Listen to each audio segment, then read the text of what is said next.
नमस्कार, India voice देख रहे हैं आप और मैं हूं आपके साथ शिवम दुबे। इंडिया वॉइस के खास कार्यक्रम देवभूमि समाचार में आप सबका स्वागत है। बुलेटिन की शुरुआत करेंगे। जम्मू कश्मीर के कठुआ में हुए आतंकी हमले में उत्तराखंड के 5 जवान शहीद हो गए। जवानों के बलिदान से देवभूमि में शोक की लहर। बलिदानियों के पार्थिव शरीर देहरादून पहुंचाए गए। जॉली ग्रांट एयरपोर्ट पर बलिदानियों को गार्ड ऑफ ऑनर दिया गया। तो वहीं मुख्यमंत्री पुष्कर सिंह धामी और सेना के अधिकारियों ने बलिदानियों के पार्थिव शरीर पर पुष्प अर्पित कर उन्हें श्रद्धांजलि अर्पित की।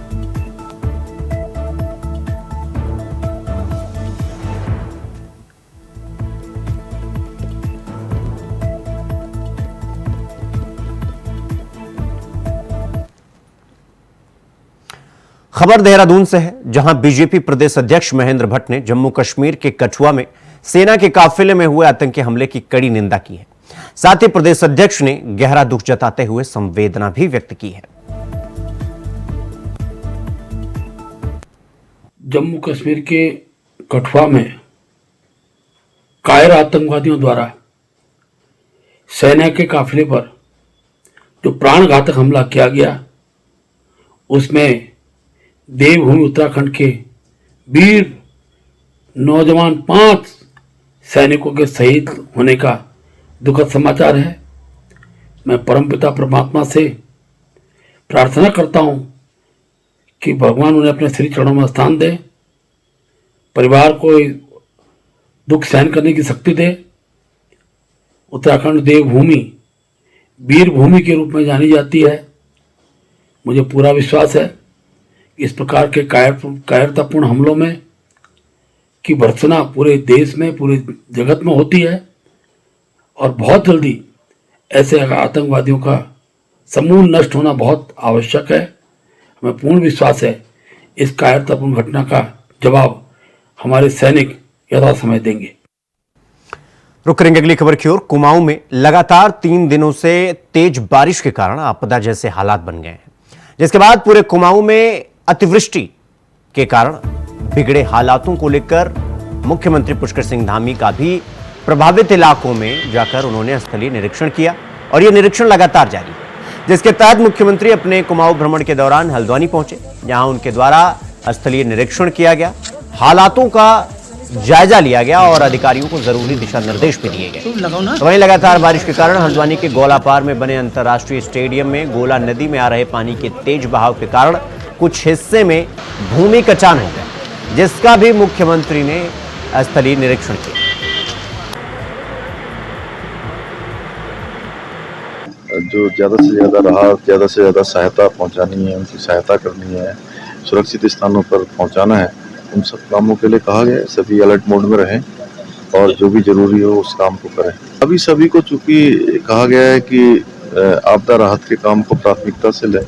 जो सड़कें हमारी कट गई हैं या संपर्क टूट गया है, उनका संपर्क स्थापित करें। जहाँ भूस्खलन हो गया है, मलबा आ गया है, जहाँ संपर्क नहीं हो पा रहा है, पुल बह गए हैं, वहाँ पर कुछ वैली ब्रिज भेजे जा रहे हैं। उन सबको हमारा पूरा प्रयास है कि सबसे पहले जो है हमारा जो जनजीवन जो काफी प्रभावित हुआ है वो सामान्य हो। तो वहीं उत्तराखंड में आपदाओं का चोली दामन का साथ रहा है, क्योंकि हर साल होने वाले मानसून की बारिश उत्तराखंड को कई ऐसे बड़े जख्म दे जाती है जिन्हें भरने में सालों गुजर जाते हैं। मानसून सीजन के बारिश मुसीबत की बारिश होती है, जो पहाड़ों पर और मैदानों पर दोनों ही जगह जान माल का नुकसान करवाती है। वर्तमान में भी राज्य की 300 से ज्यादा सड़कें अवरुद्ध और आधा दर्जन से ज्यादा लोगों की जान जा चुकी है, जबकि कई लोग अब भी लापता है।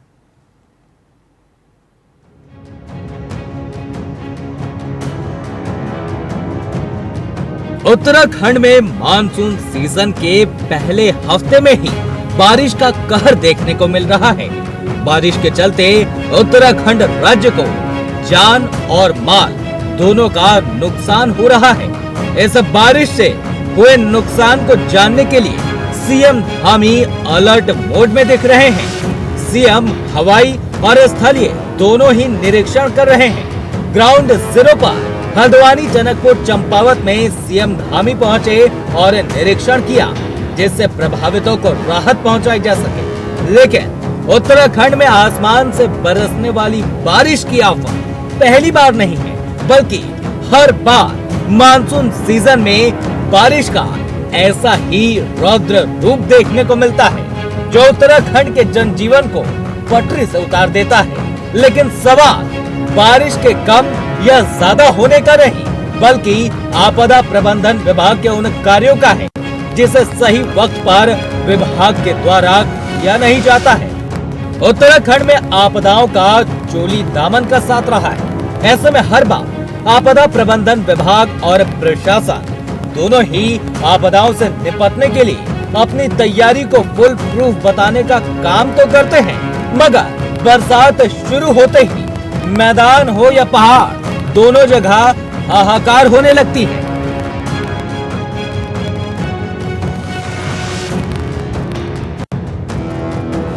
फिलहाल सीएम खुद मोर्चे पर डटे हुए हैं।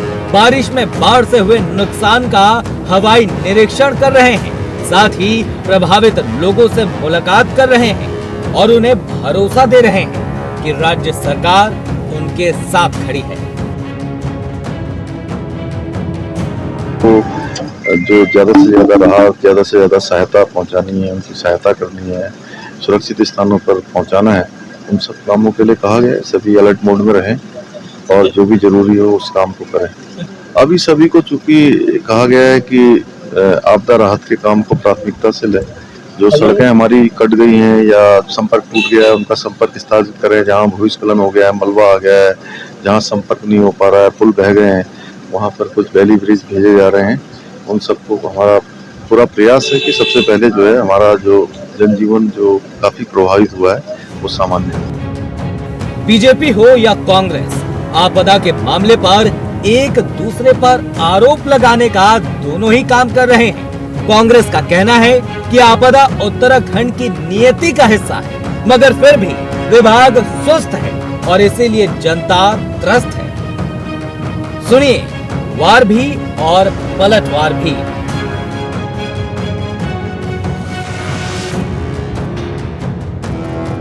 सरकार को तो तब याद आती है जब कोई बहुत बड़ी आपदा आ जाती है, बड़ा नुकसान हो जाता है। यही हाल देहरादून के शहर का भी है, यही हाल राज्य के अन्य जनपदों का भी है। आप देखिए, इससे बड़ी दुर्भाग्यपूर्ण बात और क्या होगी कि मुख्यमंत्री का अपना निर्वाचन क्षेत्र, आप खटीमा, जहाँ से मुख्यमंत्री जी विधायक रहे हैं, जिसकी बदौलत मुख्यमंत्री बने हैं, अब पूरा खटीमा डूब गया है। गोलापार ने सबसे ज़्यादा नुकसान आपके हल्द्वानी को, लाल कुआं को, किच्छा को, सितारगंज को सबसे ज्यादा नुकसान किया है तराई क्षेत्र में। देखिए, आपदा का उत्तराखंड से चोली दामन का साथ, और हम सब देखते हैं क्योंकि पहाड़ी राज्य में हम हैं, विषम भौगोलिक परिस्थितियां हैं। बारिश जब आती है तो लगातार पहाड़ों से जो है पत्थर गिरने की घटनाएं, इस प्रकार की घटनाएं जो हमेशा घटती रहती है। तो सब चीजों को लेकर के जहाँ जहाँ जल भराव है, कहाँ पर किस प्रकार से चीजें चल रही, इन सब चीजों पर मुख्यमंत्री जी जो है आज दौरे पर भी गए। टनकपुर और उधम सिंह नगर के हवाई सर्वेक्षण भी किया है उन्होंने, वहाँ दिशा निर्देश। उत्तराखंड में भाजपा हो या कांग्रेस, दोनों ही दलों की सरकार सत्तासीन रही है, लेकिन आपदा से हो रहे नुकसान पर दोनों सरकारों के वक्त आपदा तंत्र फेल नजर आया। इसके साथ ही सिंचाई विभाग की तरफ से बनाए गए ड्रेनेज प्लान भी अभी तक धरातल पर नहीं उतर पाए, क्योंकि विभाग के पास बजट की कमी है। अब ऐसे में अगर आम जनता को बारिश के समय मुसीबत का सामना करना पड़े तो उसके लिए जिम्मेदार किसे माना जा सकता है? देहरादून से अभय कैंतुरा की रिपोर्ट।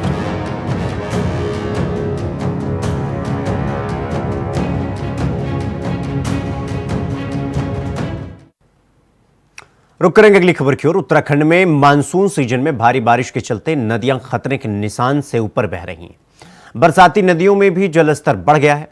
पहाड़ी क्षेत्रों में तमाम जगहों पर भूस्खलन जैसी घटनाएं हो रही हैं। इन सब समस्याओं से निपटने के लिए आपदा प्रबंधन विभाग, एसडीआरएफ, एनडीआरएफ, पीडब्ल्यूडी की टीम और जिला प्रशासन की टीम मिलकर काम कर रही है। प्रदेश के आपदा प्रबंधन सचिव विनोद कुमार सुमन ने कहा कि प्रदेश में सभी जगह पर स्थितियां ठीक हैं।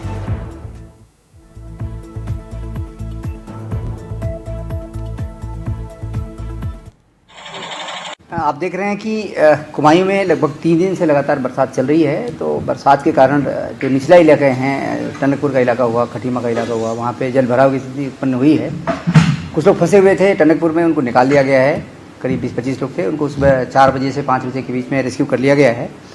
खटीमा में अभी भी कुछ लोग फंसे हुए हैं, उनके लिए जिलाधिकारी मौके पर हैं, वो कार्रवाई चल रही है। काफ़ी लोगों को निकाल लिया गया है। जिनको निकाला गया है सुरक्षित स्थान पर उनको भिजवा दिया गया है।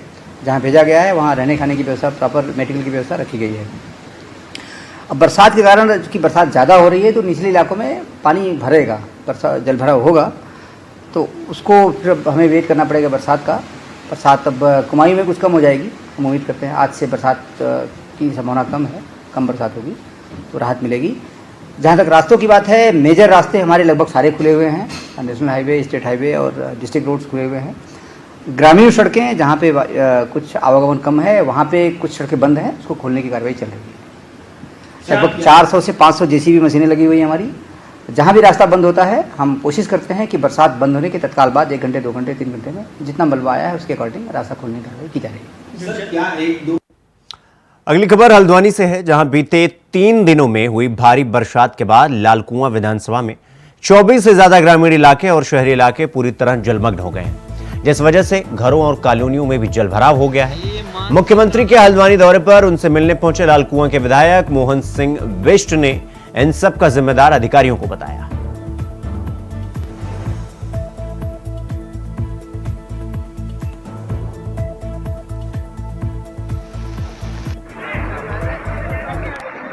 देखिए, बिल्कुल जो है ये केवल हल्द्वानी का पानी नहीं है। हल्द्वानी का पानी पहले भी लालकुआं आता था, लेकिन अब देवखड़ी नाले को जो है जो लालकुआं नहर में मिलाने से जो ऊपर के क्षेत्र हैं, चाहे दमूंगा हो, चाहे भुइया घाट हो, जो ऊपर के क्षेत्र हैं उनका पानी भी सीधे लालकुआं आने लगा है। क्योंकि पानी की टेंडेंसी है वो नीचे को जाएगा, ये हम मानते हैं, लेकिन जो है उस इतने ज़्यादा पानी को बिना किसी प्लान के, उसको ये नहीं देखा गया कि आगे जाके इसका जो है इसका परिणाम क्या होगा। बिना किसी सोच, बिना विचार के उसको जो है लालकुआं नहर में डालने से आज इतनी बड़ी प्रॉब्लम होगी। मेरा पूरा क्षेत्र जलमग्न है। मुझे पहले जानकारी में नहीं आया, बाद में जब जानकारी में आया, मैं लगातार तब से जो है 2-3 महीने से अधिकारियों के उसमें हूँ कि आगे बरसात होगी, दिक्कत होगी, और आज वही हो रहा है। इन लोगों ने कहा कि हम इसमें करेंगे, लेकिन उसमें कोई काम हुआ नहीं।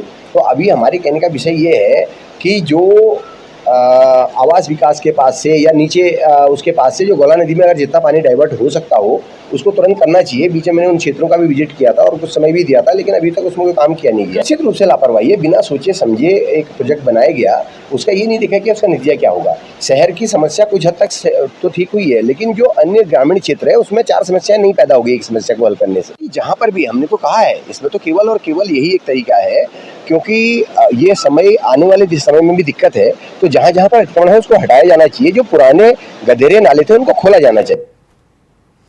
अगली खबर कोटद्वार से है, जहां पिछले साल बरसात में धराशायी हुए मालन पुल के निर्माण कार्य में हो रही लेट लतीफी से गुस्साए कांग्रेस कार्यकर्ताओं ने विधायक के खिलाफ आक्रोश जताते हुए जुलूस निकाल दिया। कांग्रेस का यह कहना है कि 1 साल का समय हो चुका है, लेकिन मालन पुल का काम अभी भी शुरू नहीं किया गया। मालन पुल ना होने से बाबर क्षेत्र अलग थलग पड़ गया है, जबकि वैकल्पिक मार्ग भी इस बरसात में टूट चुका है। कांग्रेस ने प्रदर्शन पर एसडीएम के जरिए सरकार को ज्ञापन भेजा। 10 साल तक भारी बरसात के कारण जो मालन पुल अभी तक नहीं बना है, 1 साल होने को आया है, और जो शामिल हो रहे हैं इनके द्वारा जो कहते लोकल पुल बनाया गया था जिसमें आवाजाही हो रही थी वो भी टूट चुका है। उस परिप्रेक्ष्य में आज कांग्रेस पार्टी का धरना प्रदर्शन था। 1 साल से मालन पुल का निर्माण नहीं हो रखा है, और जो व्यवस्थित पुल किया गया था लोगों के आने जाने के लिए, उसका भी निर्माण जो था वो टूट चुका है। कोई व्यवस्था नहीं है। भाबर और हमारा कोटद्वार पूरा एक दूसरे से उनका लिंकअप टूट गया है। तो हमारा कांग्रेस पार्टी का यही आज प्रदर्शन था कि मालन पुल जल्द से जल्द तैयार हो, और 10 साल के लिए जो टैक्स सरकार द्वारा माफ़ किया गया था उसको एज इट इज़ रखा जाए। कहीं की सुनने में आ रहा है कि वो लोग दोबारा से टैक्स लागू करने जा रहे हैं, और जितने भी हमारी सरकारी गूले हैं उनका भी निर्माण किया जाए हमारी नगर निगम द्वारा। और ये जो नाले हैं, ये जो मीटिंग थी ये 1 महीने पहले हो जानी चाहिए थी। बरसात से 1-1.5 महीने पहले मीटिंग हो जानी चाहिए थी सभी एसडीएम की, सारे प्रशासनिक अधिकारियों की। सारे शहर में घरों में पानी भर गया है। खबरों में आगे बढ़ेंगे। अगली खबर देहरादून से है, जहां संसदीय कार्य मंत्री प्रेमचंद अग्रवाल ने जानकारी देते हुए यह बताया कि विधानसभा के मानसून सत्र को लेकर हलचल तेज हो गई। विधानसभा का यह सत्र ग्रीष्मकालीन राजधानी गैरसैंण के भराड़ीसैंण स्थित विधानसभा भवन में 15 अगस्त से पहले संभावित है। फिलहाल तारीख को लेकर मंथन चल रहा है। आपको बता दें कि ग्रीष्मकालीन राजधानी गैरसैंण में पिछले साल मार्च में बजट सत्र हुआ था। इसके बाद वहां विधानसभा का कोई सत्र नहीं हुआ है।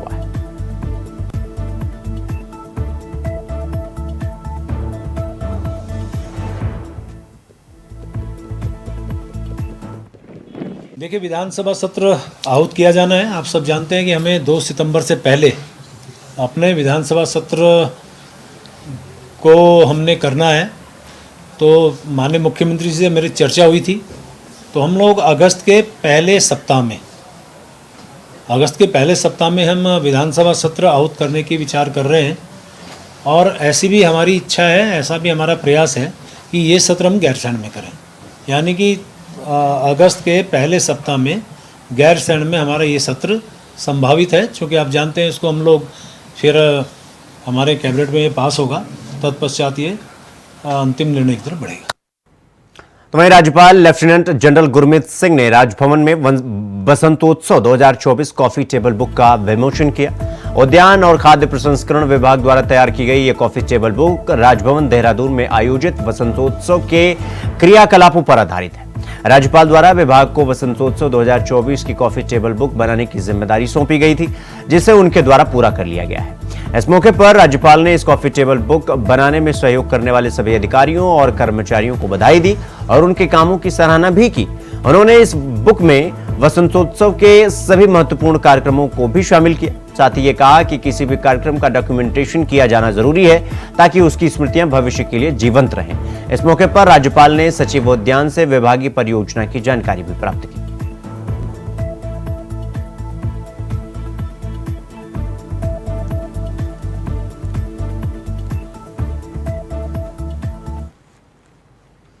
अगली खबर देहरादून से है, जहां कांग्रेस प्रवक्ता संदीप चमोली ने राज्य सरकार पर बड़ा आरोप लगाया है। प्रदेश में आउटसोर्स एजेंसी का नाम देकर राज्य के युवाओं को बेरोजगार कर रही सरकार में बैठे सफेदपोश नेता और अधिकारियों के सहयोग से बेचे जाने का आरोप लगाया। उन्होंने कहा कि वर्तमान समय में लगभग 50 एजेंसी इस राज्य में आउटसोर्स का काम कर रही हैं। इसी में एक एजेंसी है TDS कंपनी, जो तब से लगातार बड़े बड़े टेंडर लेने का काम कर रही है। उत्तराखंड के जलागम विभाग में 266 पदों के लिए टेंडर हासिल किया गया था। टेंडर के तहत प्रदेश के युवाओं को निकॉन कई पदों पर रोजगार उपलब्ध कराया जाना था। कंपनी द्वारा टेंडर लिया गया, लेकिन इस बीच युवाओं के रोजगार बेचने का धंधा भी शुरू कर दिया गया, क्योंकि जो भी टेंडर रोजगार से संबंधित जारी होता है उसके लिए सरकार द्वारा गाइडलाइन तय की गई। मुख्य मुद्दा इस राज्य के उस लेटेस्ट वर्जन से जुड़ा हुआ है, जिस वर्जन में हाकम सिंह सिर्फ कहानी से गायब हो जाते हैं। कहानी में नए लोग आते हैं सरकारी जामा पहनकर, कानूनी जामा पहनकर। उनका नाम है आउटसोर्सिंग एजेंसी। इस प्रदेश में जलागम में एक 266 पदों की वैकेंसी निकलती है। जो कंपनी इसका काम लेती है वो कंपनी पहले भी वादों में रही है, तब भी उसको काम दिया जाता है। और इस प्रदेश के युवाओं से 90 हजार रुपए लेकर प्रदेश के हर कोने से युवाओं ने उनके अकाउंट में 90 हजार रुपए डलवाए हैं। इसका सबूत वीडियो के तहत मेरे पास मौजूद है, जिस युवा के द्वारा कहा जा रहा है कंपनी के मैनेजर को कि जो मेरे पैसे दिए गए हैं, अगर मेरी नौकरी लग नहीं रही है तो मेरे पैसे लौटा दिया जाए। तो आप समझते हैं प्रदेश में आउटसोर्सिंग एजेंसी किस प्रकार का काम कर रही है। तो वहीं देहरादून में पुलिस ने अलग अलग जगहों से 2 नशा तस्करों को गिरफ्तार किया है। ये दोनों नशा तस्कर शिक्षण संस्थानों और देहरादून के कई हिस्सों में जाकर तस्करी का काम किया करते थे। देहरादून के एसएसपी अजय सिंह ने बताया कि सेलाकुई पुलिस ने 172 ग्राम स्मैक के साथ एक अभियुक्त और कोतवाली नगर ANTF देहरादून की संयुक्त टीम ने स्मैक के साथ एक दूसरे अभियुक्त को भी गिरफ्तार किया है। उन्होंने बताया कि दोनों अभियुक्तों के कब्जे से 82 लाख रुपए की कीमत की स्मैक बरामद हुई। दोनों गिरफ्तार अभियुक्त बरेली से स्मैक लाकर देहरादून में सप्लाई करते थे। इनका मुख्य टारगेट इंडस्ट्रियल एरिया में कार्यरत मजदूर और शिक्षण संस्थानों में पढ़ने वाले छात्र रहते थे। नशे के विरुद्ध जो अभियान चल रहा है, इसमें कुछ शिकायतें काफ़ी थी। जो इंडस्ट्रियल एरिया हमारा सेलाकुई है और कोतवाली क्षेत्र में भी शिकायत थी कि कुछ लोग बाहर से आकर यहाँ पर नशे का कारोबार कर रहे हैं। इस पर हमारी जो थाने की पुलिस है और साथ ही एंटी नारकोटिक्स टास्क फोर्स जो जिले की फोर्स है, इसमें लगातार वर्क कर रहे थे। इसमें 2 रिकवरी अच्छी हुई है, जिसमें हमारी पहला जो सेला कुई में पकड़े गए वो 172 ग्राम के करीब स्मैक पकड़ी गई थी, और इसमें अभी कुछ दिन पहले भी 8000 करीब नशीले जो कैप्सूल है वो भी पकड़े गए थे। तो ये सहारनपुर से सप्लाई लेकर आ रहे थे यहाँ पर सेलापुर में, और साथ ही साथ इसमें बरेली के लिंक्स मिले हैं जिसमें वांछित किया गया अभियुक्त को। दूसरा प्रकरण कोतवाली का है, जहाँ पर भी बिजनौर के निवासी है जो यहाँ पर आकर विगत 1 माह से रह रहा था और यहाँ पर आके लोगों में नशे की प्रवृत्ति को देखते हुए यहाँ पर वो डिस्ट्रीब्यूशन करने का प्रयास कर रहा था। इसको भी कोतवाली पुलिस ने पकड़ा, इससे भी 100 ग्राम से ज्यादा। रुक करेंगे अगली खबर की ओर। अगली खबर डोईवाला से है, जहां 1 जुलाई से देश में लागू हुए 3 नए आपराधिक कानूनों के बारे में जिला विधिक सेवा प्राधिकरण की ओर से विधिक जागरूकता शिविर का आयोजन किया गया। कार्यक्रम में डोईवाला के सिविल जज जूनियर डिवीजन विजय वशिष्ठ ने आमजन को 3 नए कानूनों के बारे में विस्तार से बताते हुए कहा कि अब इन संशोधित कानूनों का मकसद पीड़ितों को जल्द न्याय देना है। अच्छा रहा है यहाँ पर, तो क्योंकि यहाँ पर अभी जैसे नए कानून आए हैं तो लोगों के मन में काफ़ी भ्रांतियाँ हैं कि क्या क्या उनके साथ क्या क्या उनको यहाँ पे इसमें कानून में प्रावधान किए गए हैं, किस तरह से कानून आगे बढ़ेगा, तो उनकी हम यहाँ पर आके सरल शब्दों में उनको जानकारी दे रहे हैं, और बाकी जैसे जैसे क्षेत्रवासियों के जो सवाल रहेंगे उनको आगे हम सॉल्व। हमें बहुत अच्छा लगा है, गाँव में ऐसे भी लगने चाहिए, जो महिलाओं की बहुत हेल्प होती है। गाँव में एक तरीके से चलता है रूल रेगुलेशन। जिन लोगों के पास कानून की व्यवस्था नहीं है, उनकी जानकारी नहीं है, उनको इस चीज की जानकारी होना बहुत जरूरी है। लोगों को इस चीज के लिए जागरूक होना चाहिए कि हमें अपनी जिंदगी में जो परेशानियां और कठिनाइयां आती हैं उनको सॉल्व किस तरीके से करना है। तो ये बहुत अच्छा लगा यहाँ कर, ऐसे शिविर हमेशा लगते रहने चाहिए। तो खबर ऋषिकेश से है, जहां विवेकानंद मूर्ति की ग्रिल में लटका शव मिलने से लोगों में हड़कंप मच गया। मौके पर पहुंची पुलिस ने शव का पंचनामा भर राजकीय चिकित्सालय की मोर्चरी में रखवा दिया। पुलिस ने बताया कि शव के पास खून पड़ा होने से मामला संदिग्ध दिखाई पड़ रहा है। सीसीटीवी की फुटेज खंगाला जाएगा। मामला आखिर आत्महत्या का है या फिर सोची समझी साजिश।